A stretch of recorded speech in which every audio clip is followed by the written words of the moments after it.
नशीब कसं असावं बोकड्यासारखं. आमच्याकडे एका बोकड्याची मानता होती. 9 लोकांनी बोकड्याला रिक्षामध्ये टाकलं. 60 लोकांनी रिक्षा चालली. 9 लोक बोकड्या तोच झाली. 9चे 9 मेले बोकड्या वाचत.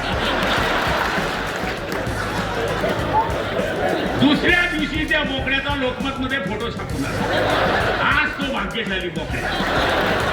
त्याच्या प्रारब्धात मरण नव्हतं म्हणून तो वाचला. यांच्या प्रारब्धात मरण होतं म्हणून तो मेला. तुम्ही किती बी तिकीट घ्या, तुमच्या प्रारब्धात नसेल तर तुम्ही पडणारच, आणि तुमच्या प्रारब्धात असाल तर तुम्ही निवडून येणारच. शेवटी नशीब लागते. मग आमचं बघा ना, 12वी पास पानटपरीवाले, हे पोलीस गणपती के आले का पोलीस आले, दुर्गा आली की पोलीस आले. आता काय हवंय आपली गाडी मागण मगण मदनी साधं आहे काय. ही बाळासाहेबांची कृपा आहे, ही शिंदे साहेबांची कृपा. आपली शिंदे साहेब बघा ना,